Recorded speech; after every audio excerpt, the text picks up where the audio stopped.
ባለፉት 9 ወራት እንደ ሀገር በጣም ትልልቅ ስኬቶች በሁሉም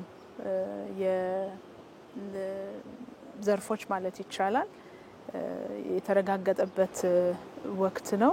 ይሄ እኔ ለማስተባበረው ዘርፍ ትልቅ ትርጉም አለው። ዓለም አቀፋዊ አዳዲስ አዳጊ ሁኔታዎች አሉ፣ ሀገራዊ ሁኔታዎች አሉ። ስራ ብቻውን ተነጥሎ የሚታይ አይደለም።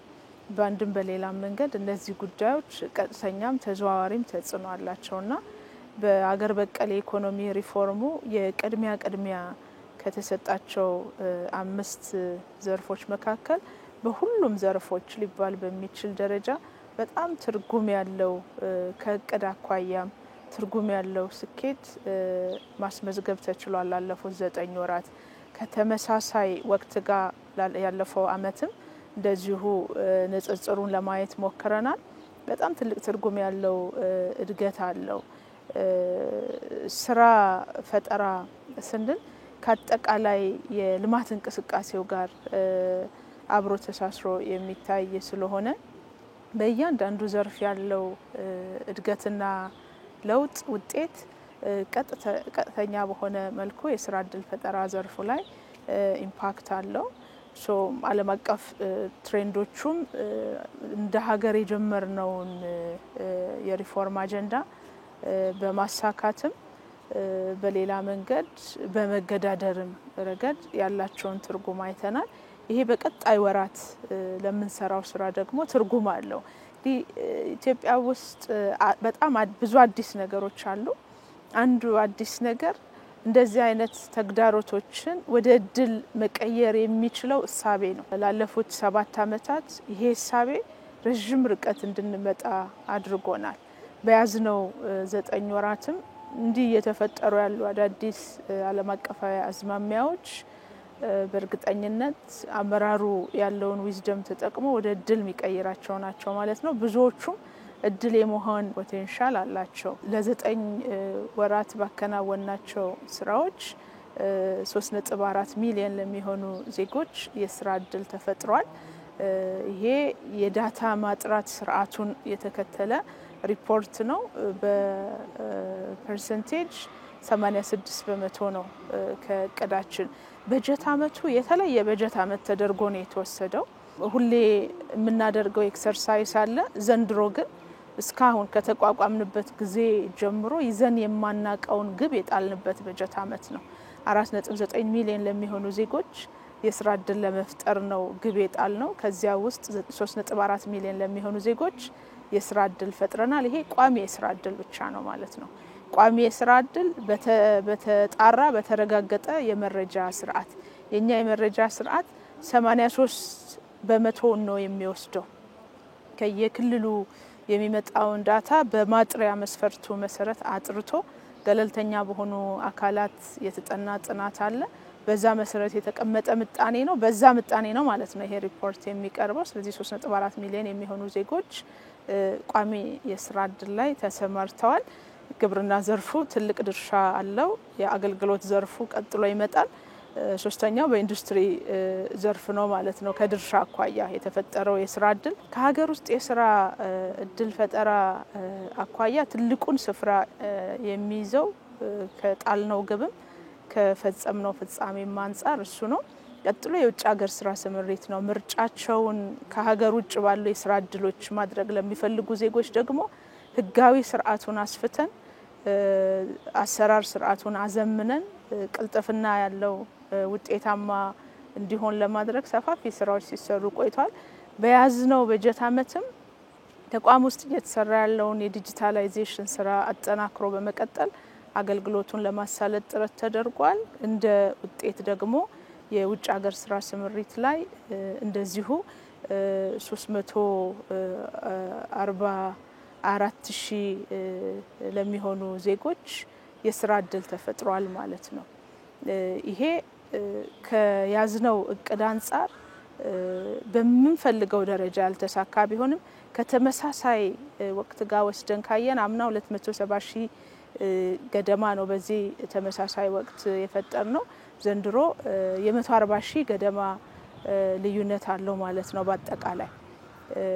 ሌላ አዲስ የጀመርነው አምና በነበረው በጀት ዓመት መጨረሻ ይፋ ያደረግነው የርቀት ስራ ነው። የርቀት ስራ ዜጎች እዚሁ ሆነው በጣም የተሻለ ትልቅ ገቢ የሚያገኙበት በተለይ የዲጂታል ዓለሙ የፈጠረውን መልካም አጋጣሚ መጠቀም የሚችሉበት እድል ነው።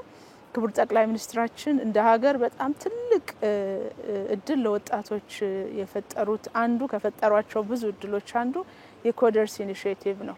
ይሄ ኮደርስ ኢኒሼቲቭ ብዙ ዜጎቻችን የዲጂታል ክህሎታቸውን እንዲያሳድጉ ለማድረግ ያስችላል።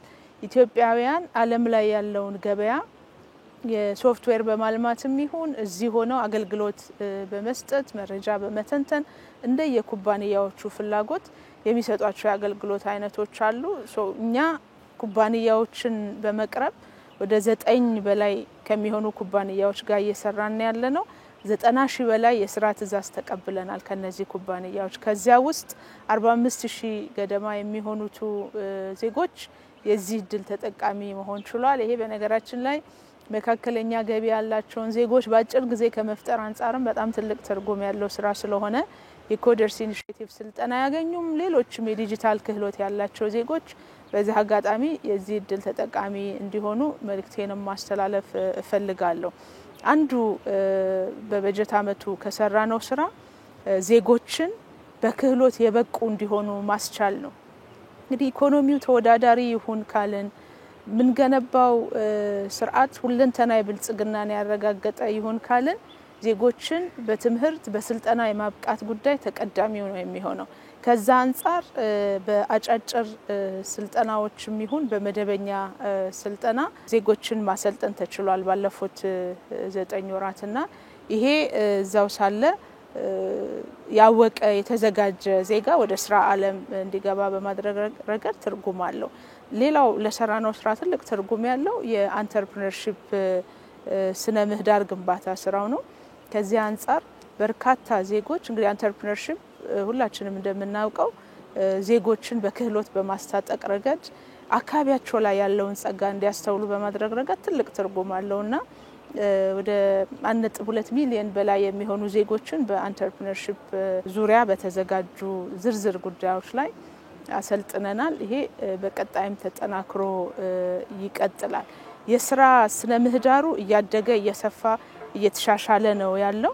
የብድር አቅርቦት አምና ከተመሳሳይ ወቅት ጋር ከነበረው ያደገ ነው። ዘንድሮ ለሰሪ ኃይሎች የስራ ቦታ ከማቅረብ አንጻር ገበያ ከማስተሳሰር አንጻር በኢትዮጵያ ገበያ መረጃ ስርዓት የተመዘገቡ ኢንተርፕራይዞች የለማ የገበያ ስርዓት አለ። እዛ ላይ ከሚጠቀሙት ባሻገር የተፈጠረው የገበያ ትስስርም በጣም ትልቅ ነው። በያዝነው በጀት ዓመት የነዚህ ድምር ውጤት ነው እንግዲህ የስራ ስነ ምህዳሩን ለስራ ፈላጊዎች ወይም ለሰሪ ኃይሎች ምቹ ማድረግ የሚያስችለውና ማነቆ እየፈታን ምቹ ሁኔታ እየፈጠርን በመሄድ ረገድ ረጅም ርቀት የመጣንበት ወይም ትርጉም ያለው ርቀት የመጣንበት 9 ወራት እንደነበሩ ማንሳት ይቻላል። ልዩ ስራ ዘንድሮ የጀመርነው በልምድ ክህሎት ያላቸው ዜጎች እውቅና የሚያገኙበት ስርዓት ዘርግተናል። ለምሳሌ ቀለል አድርጎ ለማስረዳት ለሳኝ ሆኖ በልምድ ሲሰራ